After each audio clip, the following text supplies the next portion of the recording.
into what God is calling us to walk on. How many of us are willing to be like Abraham?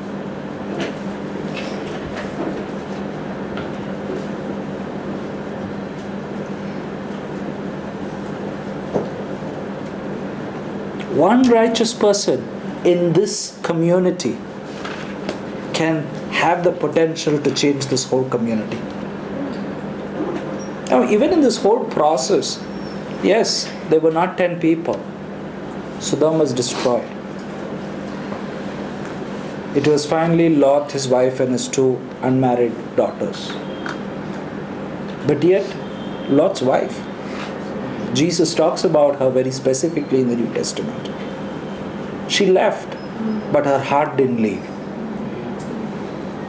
Contrast that with Abraham, who was called to leave country, kin, and father's house. He not just left physically, he left from his heart.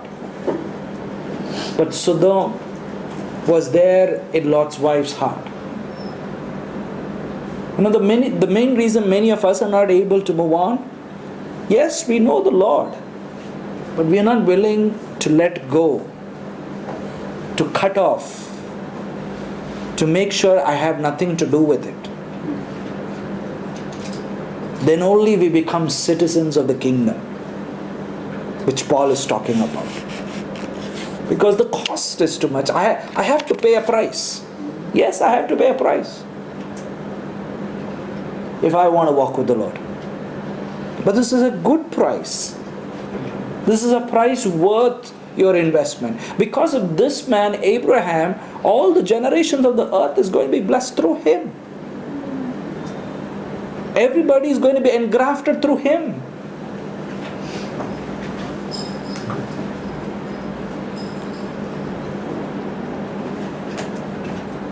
And another reason which God had to rescue Lot was through Lot came Ruth and Solomon's wife. They were both Gentiles who purposed themselves to be engrafted into Israel. Now just think about this. This whole thing is not about Jewish people. It is about Gentiles who decided to walk with the God of the Bible. And became Jews. And became Israel. That means you and I have the same opportunity like Abraham, like Lot, like Ruth, like Solomon's wife. All of us have the same opportunity to be engrafted into the people. But we need to make that choice. See, that's what we learned in this morning in our Shul class also. Yeah. That when you be the guardians, then the door, you are part of the door of welcoming the coming of the Messiah. To our home, to our places of work. But the question is, do I want to be that? Look at, I like the testimony of the Lord. I know Abraham because he is going to instruct his children in the ways of righteousness. That means for him to instruct somebody else in the ways of righteousness, he must be walking in the ways of righteousness. He made up his mind.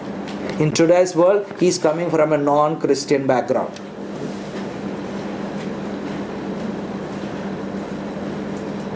How many excuses we have.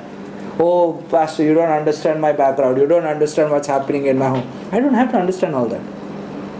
Abraham understood all that. The Lord understood all that. But they all made the same choice. So the question, are you the only one? No, you're not the only one. There are people behind you.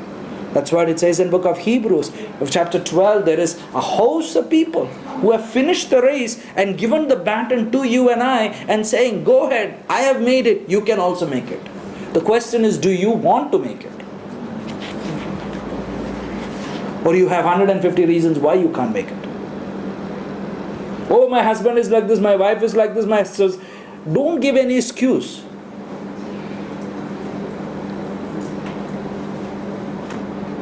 Yeshua also said, go and make disciples. Go and make disciples. You have the power within you. No, friends, we need to understand He that is in us is a dynamite.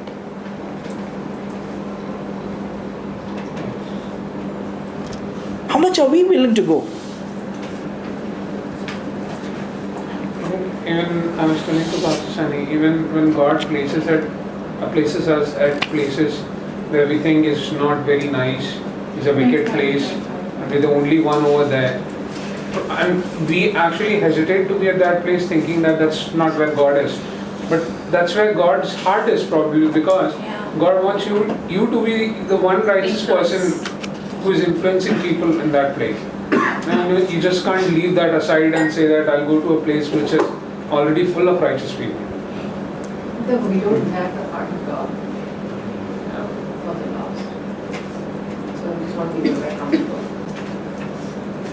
So having said that, I think it's a good question to ask people who are in the corporates. Why are you there?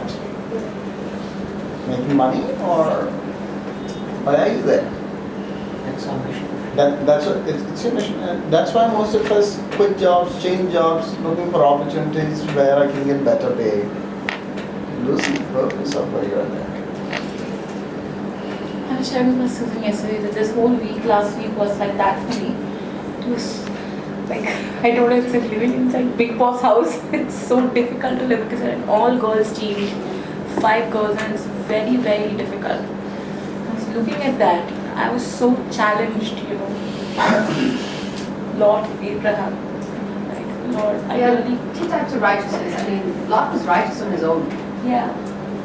But he didn't have a heart for soul. He didn't influence anybody.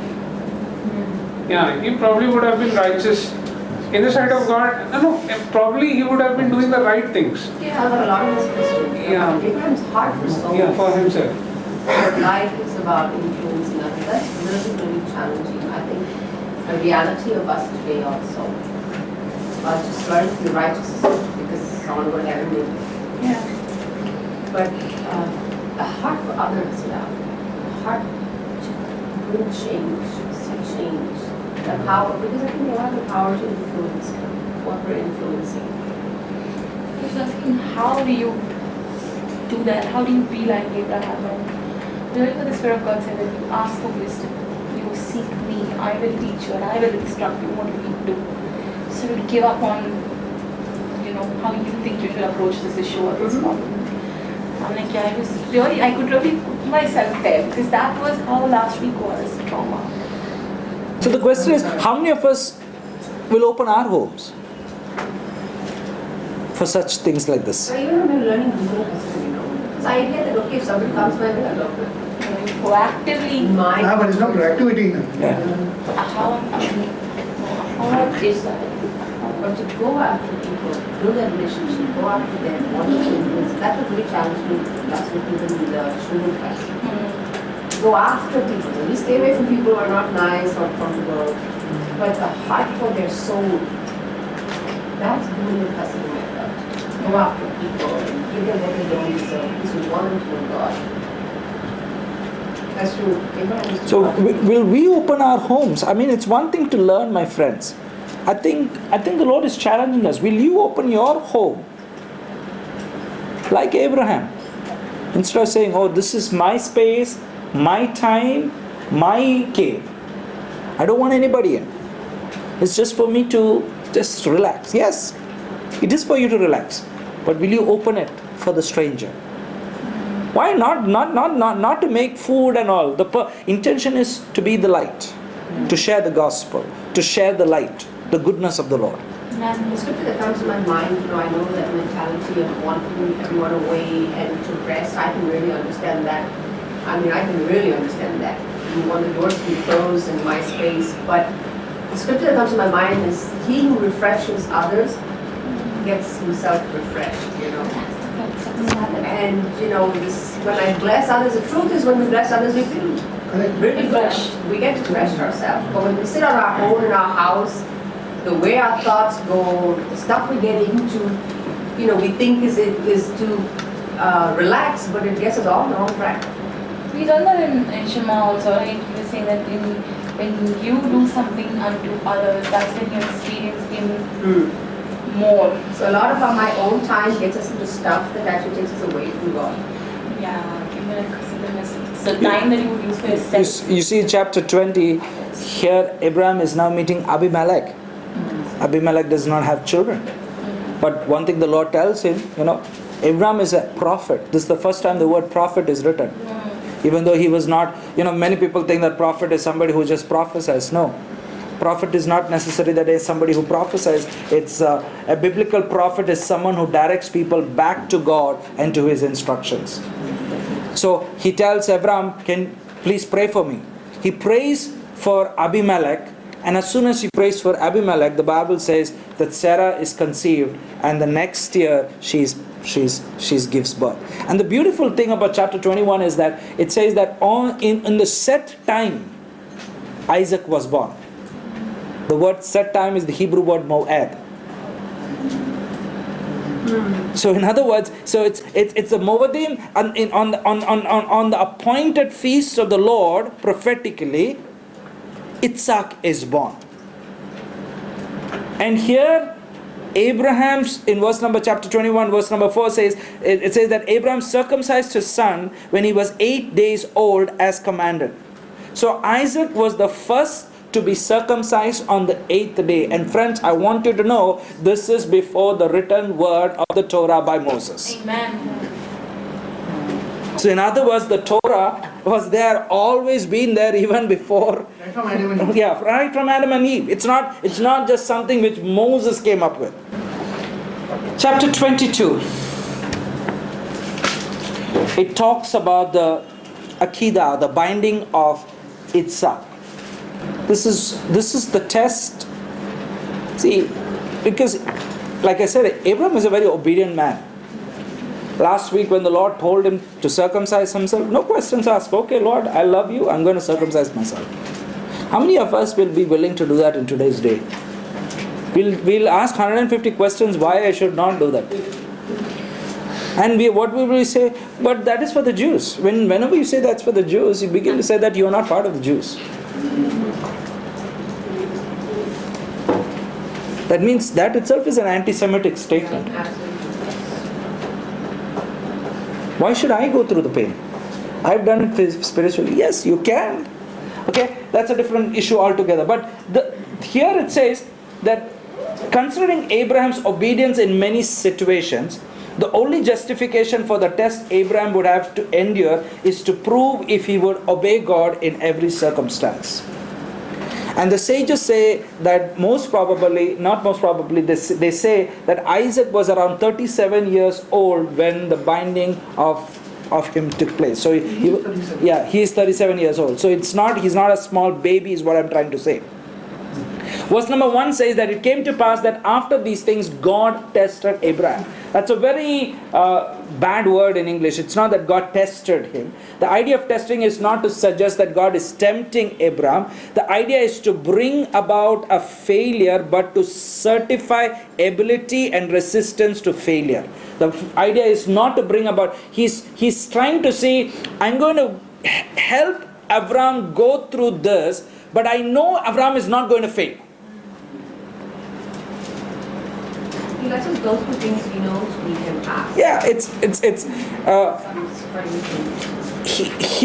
he's taking Abraham through this difficult time, not intending that Abraham will fail, but knowing for sure that Abraham has the ability and resistance not to fail, and he can overcome. Yeah, then there's a saying of what does not kill you will only make you stronger. Yeah.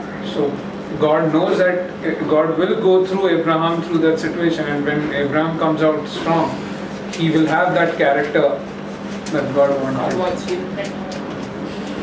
So, in other words, God is wanting to bring Abraham to a place that God is calling him to be, in a highest spiritual level. He's called him out of Babylon.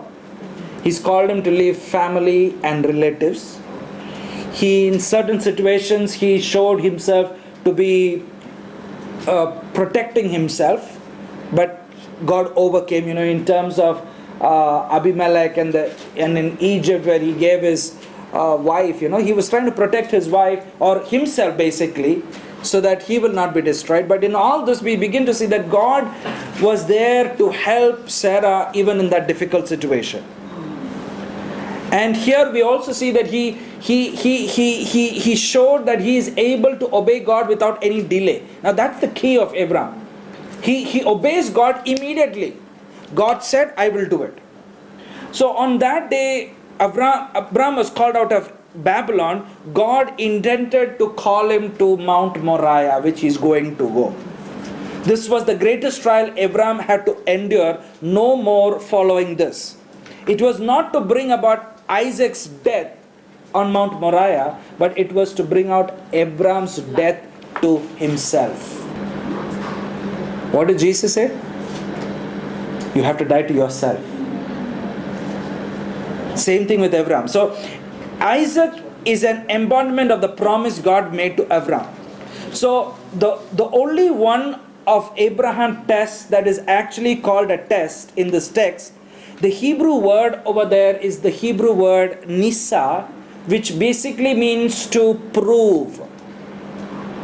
And nisa also is related to another Hebrew word known as nes. Nes means miracle or a banner. And there is another Hebrew word which is related to nisa, also nision, which means trial or tribulation. So what is happening over here is that Abraham is being proven, he's being tested, but this test is not for him to be destroyed, but the test is that I know my son will win. So the idea of the test was not to destroy Abraham, but to elevate him to where he was to be. And in order to attain the status of elevation, Abraham had to arise from his circumstances. Have you ever wondered that God has put me in all these circumstances knowing well how fragile you are, and He looks at you and says, I know you are able to overcome it. But you know what? We don't overcome it because we think we can't. But God says you can.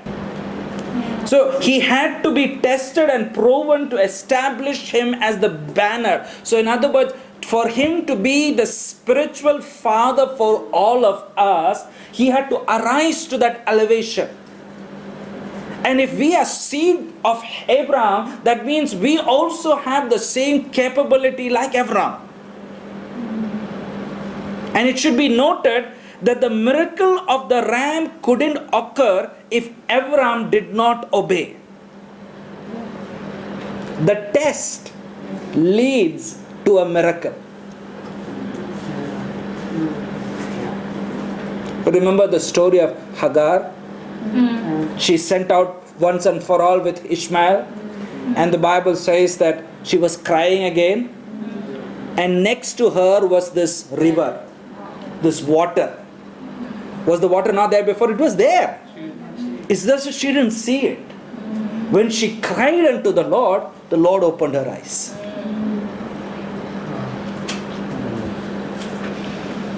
Verse number 2 of chapter 22 of Genesis says, God says, take now your son, your only son, and get into the land of Moriah.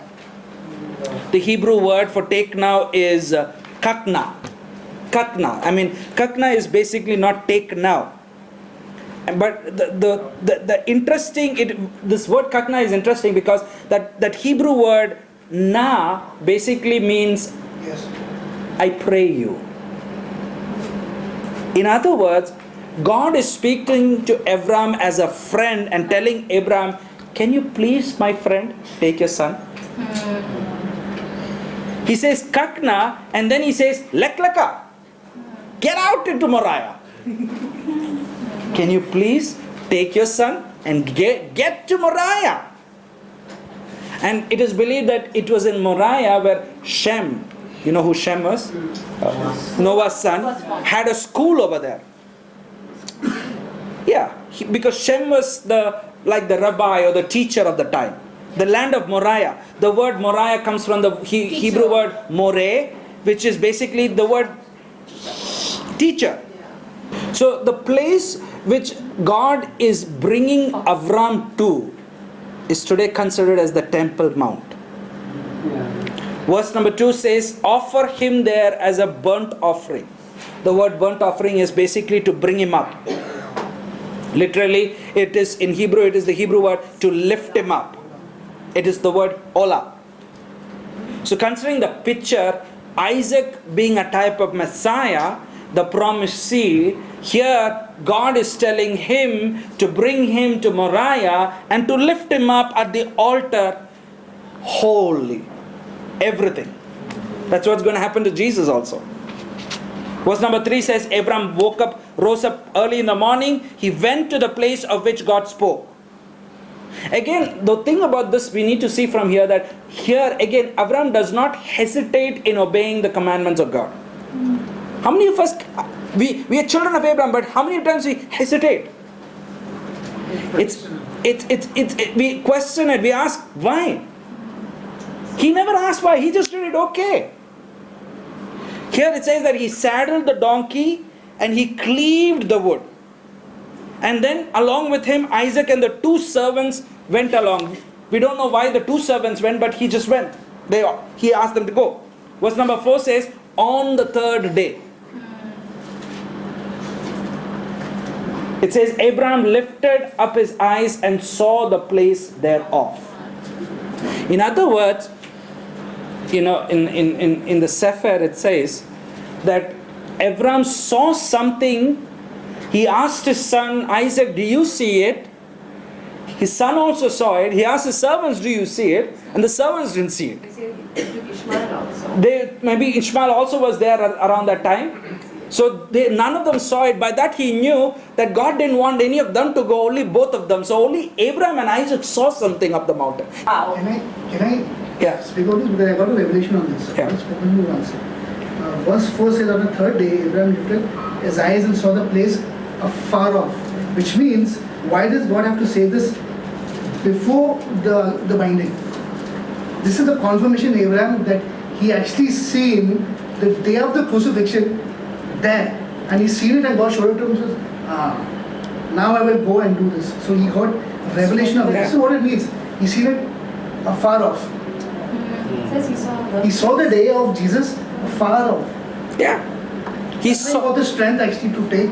It's like a confirmation. Yeah, he basically saw what's going to happen. He saw the future in a split of a second.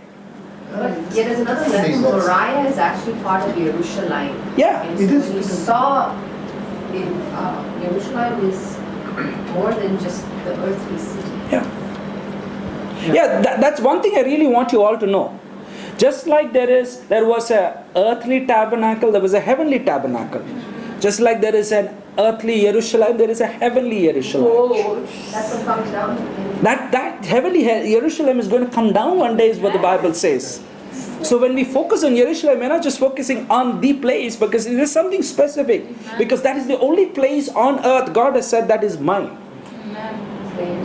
I have put my name over there is what he says. The thing about Abraham saying, what you're talking about is very clear with the statement that he makes. He says, son for God himself will provide a lamb. He's not talking about what's going to happen there because he says God himself will provide a lamb. And what he finds was a ram. Yeah. It's not so. What he was speaking about is the lamb of God that will be provided. You're getting the point. Yeah. So here he says in verse number 5, he says, you stay here with the donkey. I and the lad will go up yonder to worship and we will come back. Now look at the confidence. Because he saw something. What was it he saw? Why was he so confident that both of them will return? Why was he so confident that God will provide himself a lamb for a burnt offering? We know he was confident. Maybe we have not, most of us not read the Sefer, but at least we know from the book of Hebrews. Yes. Hebrews chapter 11 verse 17 says this, by faith Abraham when he was tested offered up Isaac, and he who had received the promises offered up his only begotten son, of whom it is said, in Isaac your seed shall be called, concluding that God was able to raise him up even from the dead, from which he also received him in a figurative sense. In other words, because he believed God that it would be through Isaac that he, Abraham, would be the father of many nations, it concludes that if he took Isaac's life, God is obligated to raise Isaac from the dead because he saw the promised seed in the future who is going to be raised from the dead. And not only that, this all is happening on the third day. So basically, Abraham's faith was also Isaac's faith, because when he saw it, Yes. that's why a 37-year-old man can lie down on that altar with so much confidence that I just saw it. I am going to, that's so Can't awesome. anybody then come, I want to sit at what? Like, It's no willing man would lay down like shows that. the Father and the Son, where God Himself sent down His Son. Both the Father and the Son denied Yeah. themselves. Both of them, for So Father to give awesome. up His Son, And and son for the also Son to died. give up His own life. Yeah. So both of them denied themselves. Right? I like Abraham's faith. He knew that God said it would be through Isaac. Yeah. So if you have kept that promise that means if I kill Isaac, you're going to bring him back to the dead. Yeah. What confidence, oh my God. And the beauty of this is not that. Yeshua testifies of Abraham. Yeah. It says in John 8:56 to 58, your father Abraham rejoiced to see my day, and he saw it and was glad. That was verse 4, I think. Yeah. So when did Abraham see his day? Was it as he made his way to Moriah? In other words, Abraham did something because he look what he named that mountain. He named that mountain Yahweh Ireh. The Lord provides. In other words, it's not just Lord provides. Yahweh Ireh is Yahweh will see, or He will see to it, or Yahweh will be seen. Seen. In other words, that mountain is not just He's going to provide. That mountain is called Yahweh has seen. Yod He Vaveh has seen. The Hebrew term of that place which Abraham said is the Hebrew term Ha-makom.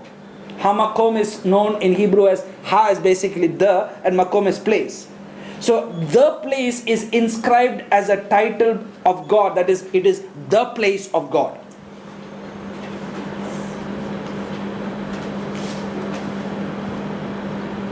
So the Hebrew word where it says far off or at a distance, where he saw, the Hebrew word is merakok. Merakok is it's either space or time. So on the surface, he sees the particular place at a distance or a space. That means I see from here till the door at a distance. But he not just sees the distance, he sees in space something's going to happen in the future. Means that he saw the Lord in the distance of time. What's the Hebrew word for a far off? Is that? Merakok. Merakok. So he confidently tells his servants that he and Isaac will be returning. He confidently tells Isaac that God will provide himself a lamb, and what happened was the ram was caught in a thicket. Lamb. They saw a lamb. Wow. So all this occurred on the third day, and this is the day that he called the place Yahweh Ireh. That is Yahweh, he will see to it that the lamp will be provided. And that lamp is none other than Yeshua. Yeah, because it also says that God will provide for himself a lamb. He doesn't say that God will provide us a lamb. He says for himself a lamb. So he's talking about the lamb that was prepared even before the foundations of the world. That's prophetically, that's why Abraham is called a prophet, because he was prophesying Yes. into the future. So that's also very, the translation is probably a little inaccurate even in English. Provide, For it himself. says God will provide himself a lamb. Correct. So it could mean that God is providing himself as a lamb also. Yeah. That's the actual Hebrew word. You know, the sages say that there was a spirit of prophecy that came about Abraham during that time, revealing to him what is going to happen, and he knew something that he didn't tell everybody. Verse number 6 is there that Abraham took the wood of the burnt offering and laid it upon Isaac. That word for wood is the etzi. It's basically related to the tree. So basically, he put the tree and put it upon Isaac, just like Jesus put the tree upon his mount. It says that Abraham built an altar there in verse number 9 and bound Isaac. So if Isaac was an adult, why was he bound? The reason is that at the last moment he might flinch and have distasteful results. So Isaac understood by this time that he was to be sacrificed, and yet he doesn't resist his father. That means Isaac also willingly surrendered himself completely to the Father's will. Wow. That's like Yeshua himself. What a Like portion. Jesus himself. Yet, this is not known as the test of Isaac, it is known as the test of Abraham. Yeah. Because in Isaac, Abraham saw the covenant, the mission, the purpose of creation. Yes. What was the purpose of creation in the Garden of Eden? So that the Creator could come and dwell, shakan with everybody. Wow. So even though he had pleaded for Sodom, for Isaac, he does not say a word. Is it possible it was pleading for himself and God was calling him to self-denial? Verse number 10, most likely he had tears in his eyes. Abraham took his knife to slay his son. In every sense, except physically, Abraham did slay Isaac and burn his remains. Yeah. Because he's already decided, I'm going to kill him. Except physically, he's done it all. So even though the ram was eventually offered instead of Isaac, Isaac was obedient just like Abraham was obedient. Yeah. So he was offering, he was the offering when he ascended the altar and when he descended. The ram burnt in his place reminded of Abraham's obedience and Isaac's willingness. And this action on the part of Abraham and Isaac left spiritual imprint on Mount Moriah, is what the sages say. In other words, you know what they say? They say that the temple offerings were a continuation of what started with Abraham and Isaac. And what was it? They willingly had to bring an offering. That's why willingly so. That's why willingly is very important even till today. Yeah. If you don't bring it willingly and joyfully, God does not accept the offering. Yeah. And you know what the rabbis say, the sages say, Isaac became a living sacrifice, sanctified, and he could not leave the land. Remember Romans chapter 12? You and I are called to be a living sacrifice. Verse 11 says, the angel of the Lord called on Abraham, Abraham, do not hurt the lad. Tradition says that the voice came from the place where the ark would have rested.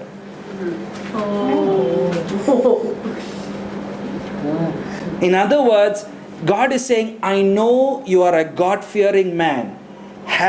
You have not withheld your only son from me. It's signifying that Abraham feared God more than anything and would keep nothing from him. God didn't want Isaac's death. You know what God wanted? God wants Abraham to die to his own will. And I think God is asking us, are you willing to die to your own will? Yeah, in this, one thing that which we can understand is that God in all this is also not intending harm, to Abraham. Absolutely But not. He's trying to bring out the best that he has already placed in Abraham. Yeah. And so his intention is never to put Abraham down or to show him otherwise. But you have to feel for Abraham also. See, he lost his first son, Ishmael. And now he has to lose the second also. Yeah. So, you have to know his heart. I mean, what do you want to go through it? Because Ishmael also not with him that way. And now even Isaac. So, imagine, his heart is something else. So the ram gets caught in the thicket.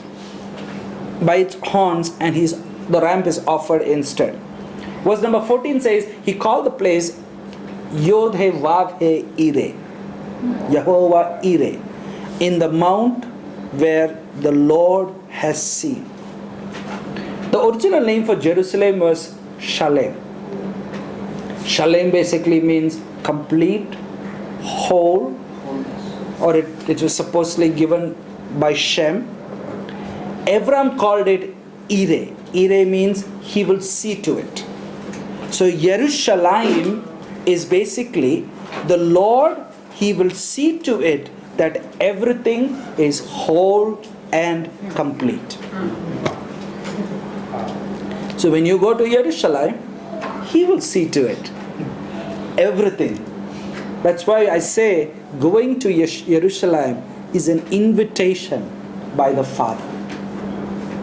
And you need to seek that invitation to be that Ola offering so that he can invite you to come to the land and be with him. Well, that's the place where the king's throne is going to be. And you don't go into king's place without his invitation. Yeah. You've got to have an invitation. So it goes on to say in verse number 19, Abraham returned with his young men and he dwelt in Beersheba. He returned with Isaac, the one who was dead but now alive. Concerning the binding of Isaac, this is what the sages say. When the sword reached Isaac's neck, his soul left him. When God's voice came from between the two cherubim telling Abraham not to harm him, his soul returned to his body. So in other words, Isaac experienced resuscitation of the dead, and this is what Isaac said, "Blessed are you, Lord, who makes the dead live." So by that we see later on this whole portion ends with Abraham's brother Nahor had been given children. Bethuel begat Rebekah, who's going to be his future daughter-in-law, and thus the union of Isaac and Rebekah, we are very soon going to see the birth of Israel. And that's what this whole portion is about. So in conclusion, as we conclude, I want us to focus on Abraham. And God is calling us to be like Abraham. I want us to ask ourselves, can we become like that? What are we going to do? We heard. We learned. We've been learning. What are we going to do? It's a question you need to answer.